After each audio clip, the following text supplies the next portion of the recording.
This is a recipe for Ma's mock chicken legs.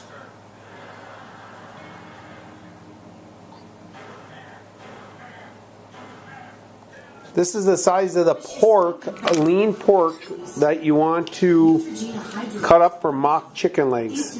They're about 3/4 inch squares, 1 inch squares, and then they make them into this. Here's the other ones. This is what they're made up into. It's like this, and now we'll season them and pan fry them.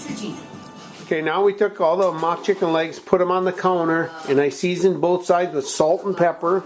We have our flour here, and so we're going to run it through an egg wash, and then through the flour, then pan fry them. Experian helps you learn to be better at managing credit, which can help you be better prepared when unexpected things happen.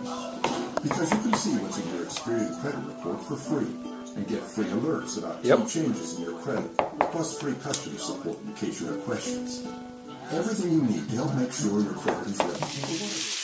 Here I am unbrowning them, and this is what they look like brown before we bake them in the oven. Turn out pretty good. We're just browning them in the pan for a few minutes. Okay, before you put foil over the top, you put a chopped up onion over the whole thing, pour a little bit of water in there, and then we put the foil on. Probably, I don't know, 1/8 inch, 1/4 inch in the bottom of the pan. Maybe a cup and a half of water over the whole thing. Why are you walking backwards? You can hurt yourself doing that. There you go. Just put it all over the place. You want some water in it, just so there's water in the bottom of the pan. All done. Mock chicken was all done, and we have potatoes and Syrian salad. Rejoice.